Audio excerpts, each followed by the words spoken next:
Welcome to Talkin Business. I'm Joe Catrambone. I'm CEO of the Stewart Martin County Chamber of Commerce, and it's my extreme pleasure to have one of my favorite people in the world, Lynn Barletta, who is the founder of and the chief cook and bottle washer and everything else involved with Visionary School of Arts. So Lynn, welcome. Thank you so much for coming. Thank you. I'm honored to be here, Joe, and you're one of my favorite people too. Well, thank you. And you know, of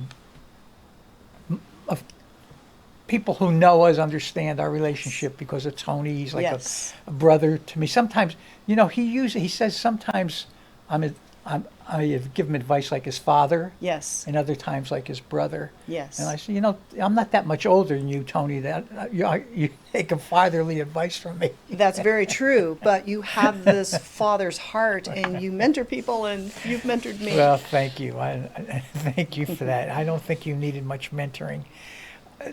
Tell me, this is kind of a standard question because people like to know. You know, Florida is a transient state. Yes. Most people are not born here. So I like to ask people, especially, how did you end up in Martin County of all places? Well, you know, I grew up in Colorado and it was a job transfer and I moved to Florida and my two sons grew up here beginning in 1989. And they went to school here. I think my oldest son was the very first class of Hidden Oaks Middle School. And they grew up and went to Martin County High School, played sports, and this is just my community now. Yeah, and we're thankful for that. And you've certainly made a difference in our community. Thank you. You know, as so many people have, they it's like their home. Yes. Even though they're a transplant, it's their home, and they take pride in it. And I think that's what makes Stewart and Martin County so special. Yes. So, you're a pastor. Yes, I am. A lot of people didn't know that.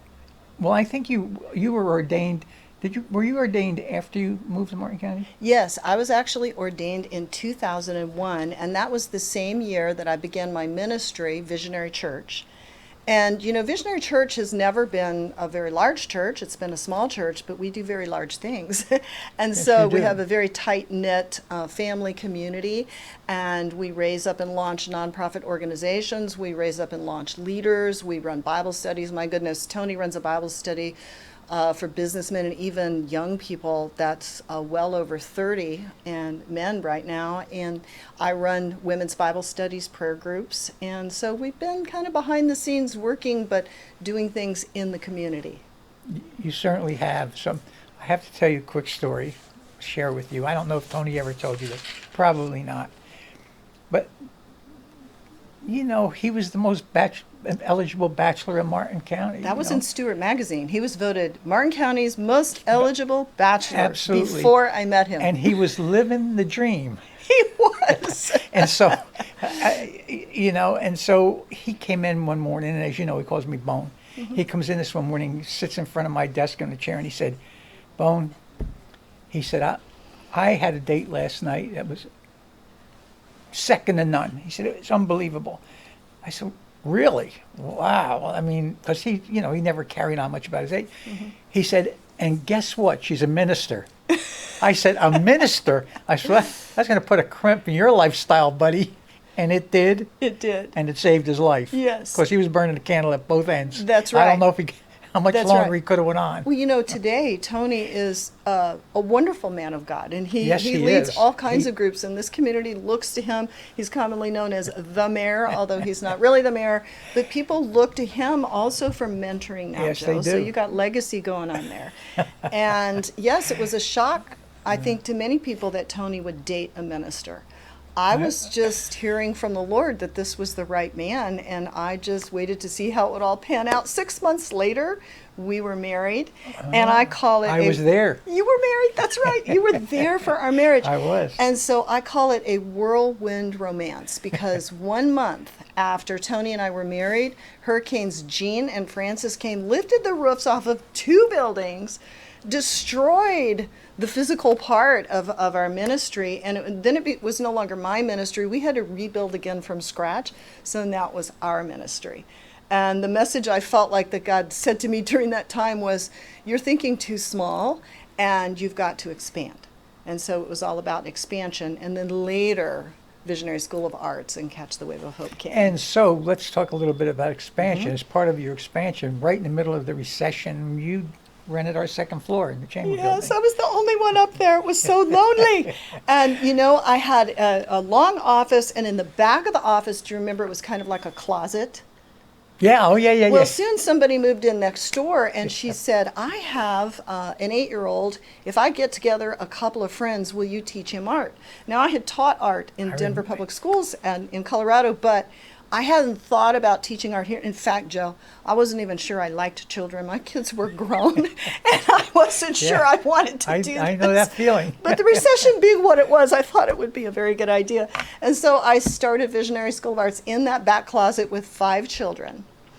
And actually, I started also, one of my students was my current school director, which is Alicia Jones, and she helped me start it. That 5 grew to 10, that 10 grew to 20, 30, 40. We started taking over the top floor of the chamber in 2012. We moved out, and it's been an amazing ride. They've won over 500 local, national, and international awards since then. It's just been such a joy. Well, certainly you have put your heart and soul and your love into it, and that's why it's so successful and it's doing so well. Well, I think there's another reason for that success. I think because first of all, you mentored me, Joe. You used to wander up there and sit in front of my desk when I was up there alone and say, Lynn Barletta, you are a leader. And I would think, I don't feel like a leader, but this man's telling me I'm a leader, and it wasn't long before I began to really move in, I believe, that leadership calling. And when Visionary School of Arts was raised up, you also asked me to be on your board, which I served on the board for 3 years. It was being a part of the chamber, it was going to the events, it was developing relationships, it was getting to know people, and you know what? Those people trusted me with their children. And that's how Visionary School of Arts grew. It was really the chamber family. Well, thank you, and that's what we're about. And you and Tony both, you get it. Yes. You know how to use the tools that we provide as a Chamber of Commerce to help you build your school, build your ministry. Absolutely. For Tony to build 2 and now going into 3 different insurance agencies. Yes. And I always use Tony and both of you as an example. Here's people who know how to use what a chamber does for them. Tony especially, more so because insurance is different than the Lord, obviously. Yes. And You have to constantly get your name out there and bring in new clients. And so I use Tony as I said, look, take Tony as an example. I mean, he's built 2 and sold 2 successful huge insurance agencies, and now he's working on a 3rd. On third, correct. And he still uses the chamber. Yes, he does. And hopefully always will. Yes, he does. does. It was interesting. Tony and I got to Stewart at about the same time in '89. Did you? Yeah, we all were came in months 89. apart. What's up with that? Yeah, months apart. Well, what took you so long to find us? I'm not really sure. I think I was just busy with my kids raising them. That'll do. That will do it, I'm sure. So, what else would you like to talk about? You know, I believe that this raising up and launching of Visionary School of Arts and this relationship with the chamber and all the people in the chamber, it's like a huge family. There's so many philanthropic people in Martin County, but you have to build relationships and get to know people. And Visionary School of Arts has always been about raising up and launching artists ages 5 all the way to adults. Now we have seniors. There's been so much expansion. And just think, if I would have stayed in those buildings, I would never be sitting here talking about this now, because we wouldn't have gone into Visionary School of Arts. Visionary School of Arts started under the umbrella of my church, and they're still under that umbrella of the 501c3. And the growth has been extraordinary. So today we have over 70 children in our semester courses. We have hundreds of children in our Boys and Girls program. We're in every Boys and Girls Club in Martin County. We are their most successful program, and they've nominated us for a national award. And I've created over 70 videos that include fine art training plus youth leadership. And I guess I want to emphasize too that Visionary School of Arts is not just fine art. We give them the tools for fine art. We teach them and they learn creativity, but they also learn business. They learn leadership. They learn entrepreneurship. They're able to present their work publicly in shows. And so many of our children now have countless scholarships just coming in from all different sources. One of our students who's been with us since he was 4, his name is Christopher Carnes. He won the Martin County Visual Artist of the Year Award. He is now 17. He got all kinds of scholarships. He started his own nonprofit organization.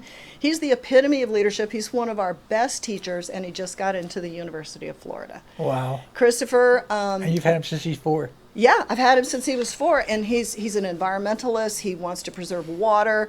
He's all about that. Well, he did years of the Save Our River show, and that show also helped Calkins Water Farm to get their grant. We've contributed in countless ways to many nonprofit organizations and even businesses here in Martin County. Oh, I know you have. The Air Show, we've given thousands of dollars worth of auction money from paintings to help them come back and be restored after that period of time where they went through a difficult time. And, you know, we've stood with other nonprofits, organizations, and businesses, and these children have contributed so much. It's amazing. You know, one of the things I always talk about is that we have a lot of good kids. Oh my goodness. Great yes. kids. The cream of the crop. But all we hear about, I mean, all the media wants to talk about is the bad kids. Yes. You know, that's been a thorn in my side for not recently, forever. Even when I was growing up, you know, the good kids, they were just taken for granted. Yes. And it sold newspapers or airtime or whatever to talk about the bad kids. So it's so wonderful that you're able to, because I know you build your kids up, you publicize and people know who they are. I can remember when we used to do our home and garden show down at the fairgrounds, and you would take that big section and display art. You know, I can't draw a straight line with a ruler. Oh, I can teach you. I promise you, Joe, I impossible. could. We could get you in touch with the right side of your brain. So when I would see those displays that you would have up in your office as well as at our show in the fairgrounds, I'd say, come on, you tell me, oh, a 9-year-old did that. It's hard to believe. Yeah. Yes. Because I said, I don't have an artistic bone in my body. Well, we'll explore that one later. Okay. But truly, I believe that anyone can tap into the right side of their brain. But the right side of the brain is the creative side. And I believe that once we're able to go to that creative side, there's all kinds of cognitive development that takes place. Our children have done extraordinarily well on tests at school. Their grades go up, attention span increases. There's so many benefits. And I know you love youth too, because you have the scholarship program. You're all about the next generation. It's all about legacy. Another thing that we have at Visionary School of Arts is that longevity and legacy. The children that grow up with us stay with us. They teach for us. We employ and have between 15 and 20 employees and subcontractors. Wow. And That's great. they stick with us. And, you know, Gallup polls have shown just in 2022 that what people are looking for now in a job, especially young people, they're looking for a place to plug in that has a good atmosphere, not just a paycheck. The paycheck is not the most important thing to young people now. I know, it isn't. It's, are they valued? Are they contributing? Do they have a sense of purpose? Are they able to bring something to the table and feel like they matter? And the people they work with, that it's a good atmosphere. And that's what we do at Visionary. We teach our young people to brainstorm, to be a part. They take ownership. They're a part of building, raising up, and launching. We also teach them the joy of work ethic. And guess what? It works. Because they are tremendous workers. And that's something that's hard to come by now. Oh, my gosh. It certainly Yes. is. Yes. Everyone's having that problem. That's right. Well, Lynn, we're out of time. Okay. Could spend another hour here talking with you. I could do all the talking. Hopefully we'll bring you back. So thank you again, and my love to Tony. I'm so thankful for the chamber. Yeah, well, and thank you. We're thankful very for you. excited about what's ahead. Well, thank you. Have a good day. Thank you. You too.